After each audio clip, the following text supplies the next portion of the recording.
Well, we've been looking in a very rapid way at the 17th century and in the 18th century. We are going to slow down when we finally get to the 19th century.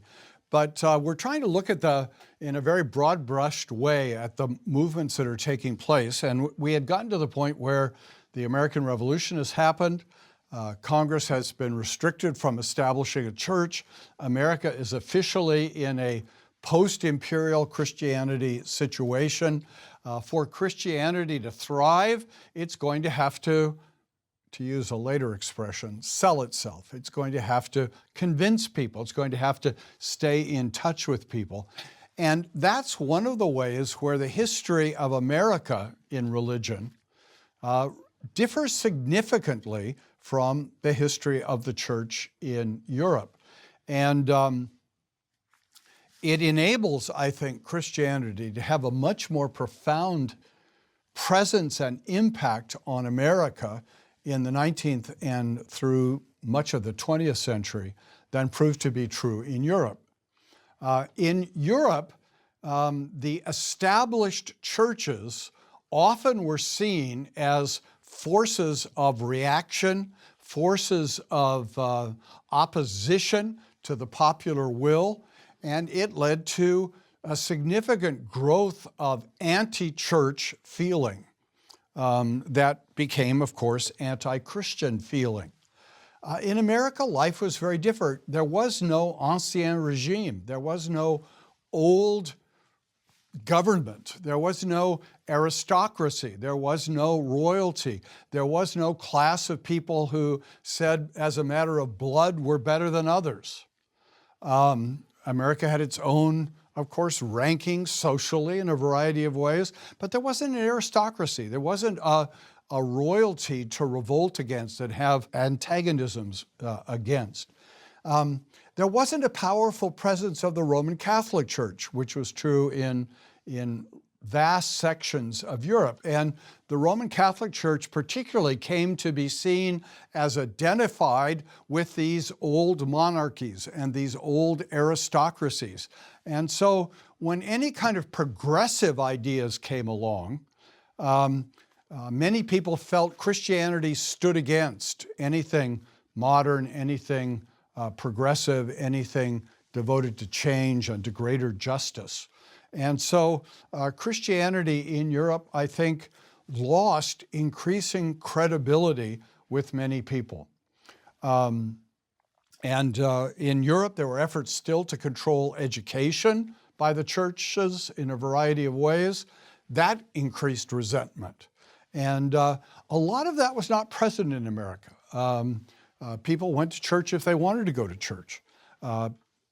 Church influence at colleges was in terms of being convincing about what was being taught, not imposing legally and forcibly on people what they had to believe. And the result is that the relationship with Christianity in America popularly was far less antagonistic. Now, it's not to say that everything was perfect in America. There were certainly thinkers in America who were in one way or another anti-Christian. And it is true that to a significant extent, the growth of Christianity in 19th century America was through the growth of churches that did not have a strong intellectual tradition. And therefore, popular religion in America could often be seen as kind of ignorant or vulgar or not well informed. We'll come back to that as we go along. But that's a very different problem than feeling the church is a bastion of reaction and of support of special privileges given to aristocrats. That was not a problem that America had to face. And for that reason, Christianity remained a much more vital influence in the life of people in America than in much of Europe in the 19th and in the 20th century. Now, America had its problems. And quite apart from religion, it had problems. It had the problem of regionalism. Different parts of America resented other parts of America. It's hard to believe, isn't it? But I think a Calvinist would say part of the human condition is believing I'm better than you and then explaining to you why I'm better than you.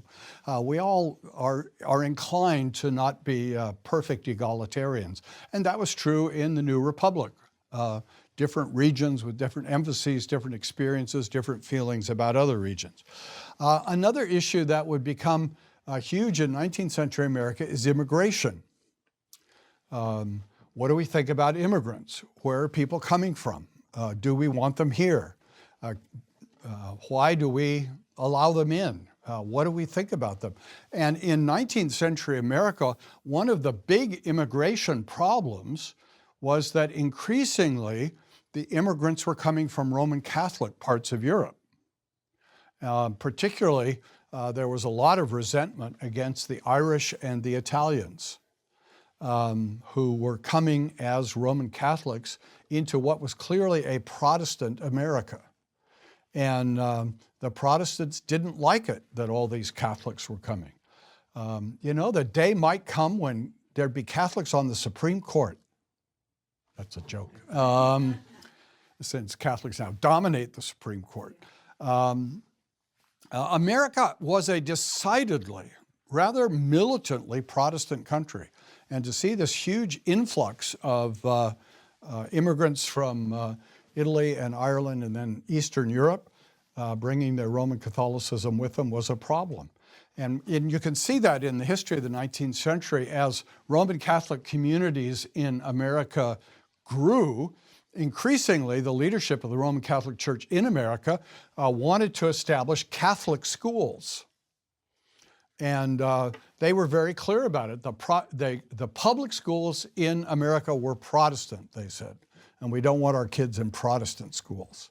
And it was true. The ethos, the life of America in the 19th century was overwhelmingly and predominantly Protestant. So immigration is a problem. Regionalism is a problem. Immigration is a problem. And thirdly, and very significantly, slavery was a problem.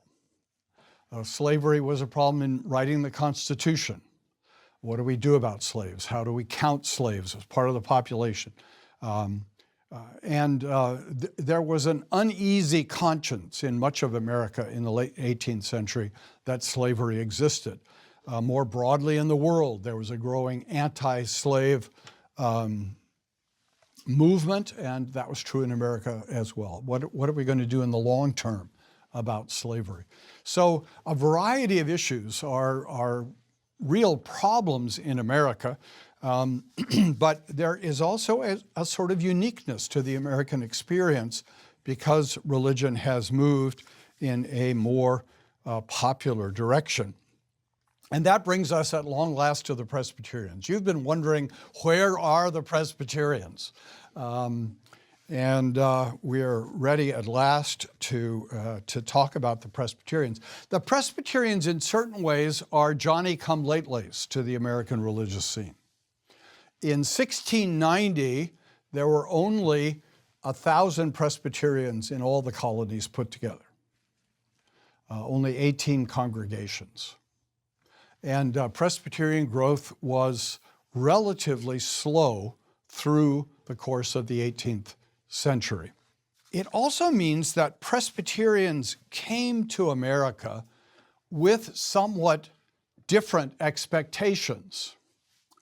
The Presbyterians came mainly from Scotland and Northern Ireland, Scots-Irish Presbyterians, and they came from parts of Europe where Presbyterianism was established. Imperial Presbyterianism was the attitude of the Church of Scotland and some of the churches in Northern Ireland. But when they came to America, they rather quickly recognized there was no prospect of Presbyterians being able to establish themselves as the established church. That's why I say they were Johnny-come-latelys. They were too late. They couldn't replicate what the Congregationalists had done in New England or what the Anglicans had done in Virginia. They were forced to recognize from the very beginning that they were not going to be the dominant church anywhere. They would have to live in this new world. And it meant right from the beginning, they had to face the question, what are we going to do about the Westminster Confession of Faith that says the duty of the magistrate is to enforce true religion? We know true religion is Presbyterianism, but none of the magistrates are going to enforce Presbyterianism. And if the magistrates don't enforce Presbyterianism, then wouldn't we rather that magistrates don't enforce any religion at all? Because if they enforce a religion, it's going to be to our loss, not to our gain. And so almost from the beginning of the growth of Presbyterianism in 18th century America, the Presbyterians had to face the fact they were not going to be in charge. And they were not going to want the civil government then to enforce what the civil government would be inclined to enforce as true religion. Now, the 18th century saw dramatic growth in the American population. When the first colonists arrived in America in the early 17th century, 1607, it's estimated that there were about 1 million Native Americans or Indians here in America. The colonial population in America in 1713, so a century later, is still only 360,000 people.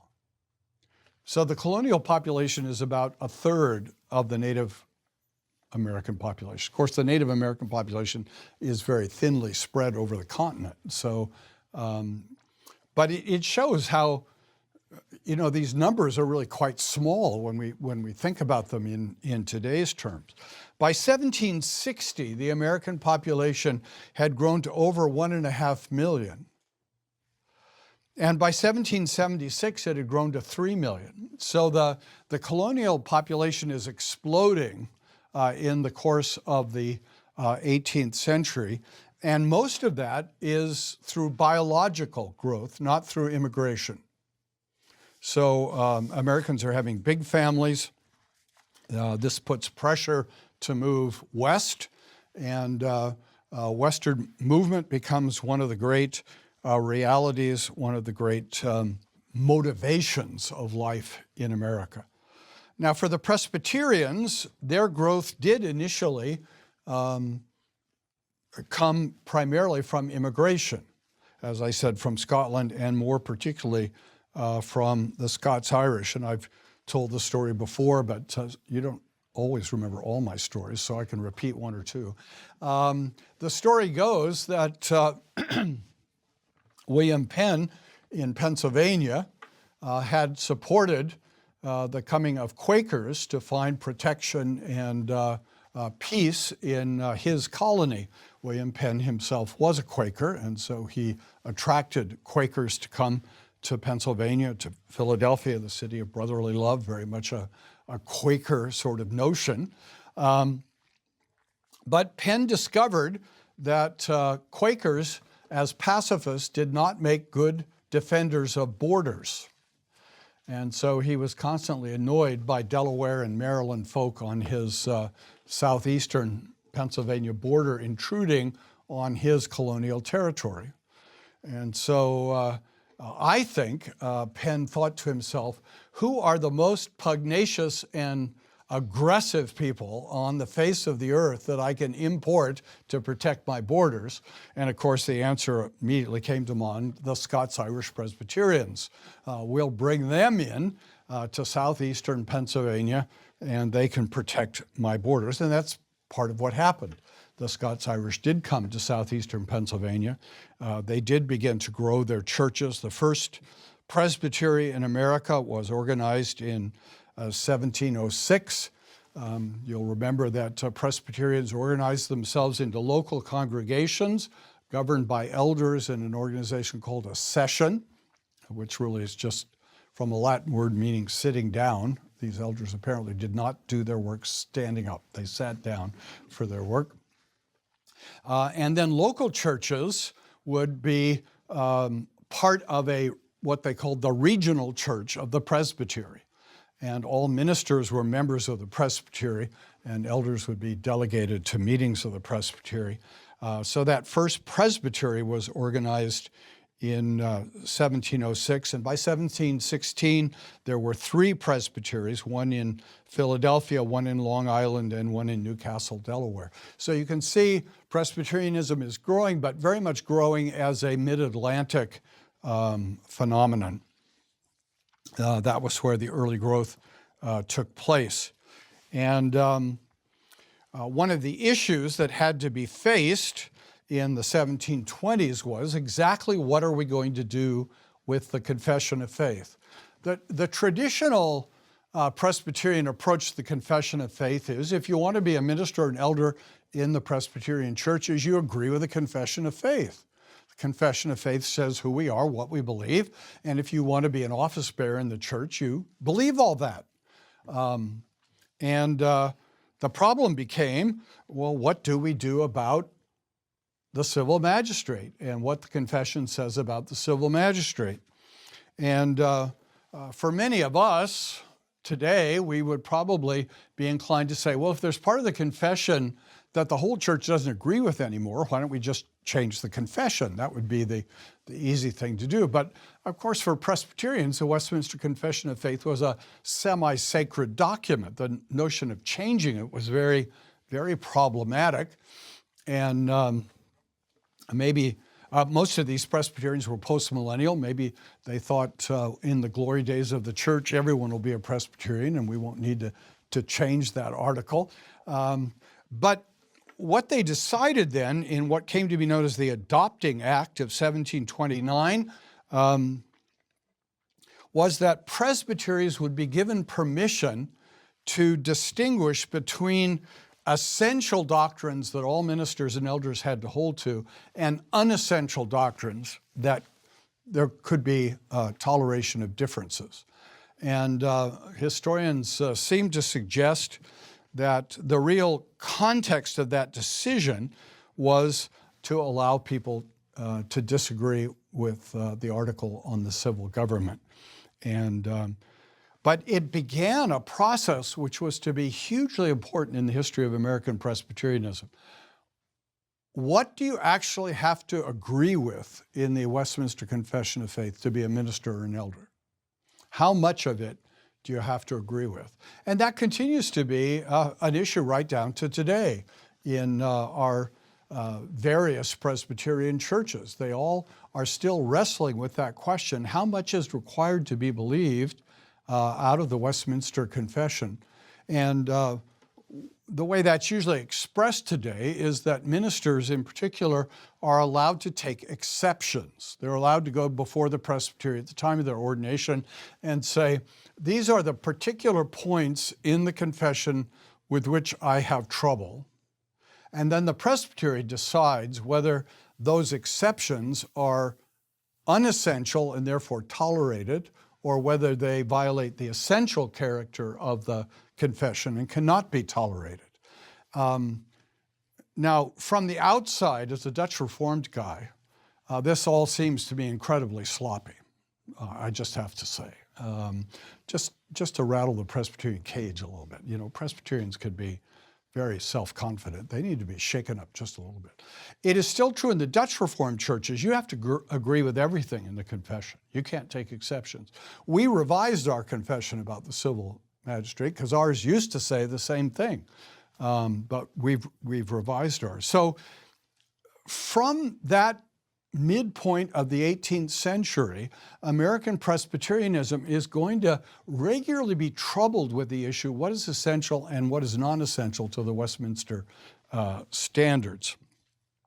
Nevertheless, in those early days, it wasn't a huge problem, and the church grew and flourished. It began to be large enough to establish a synod, which is a gathering of presbyteries, and then in due course was large enough to be able to organize a general assembly.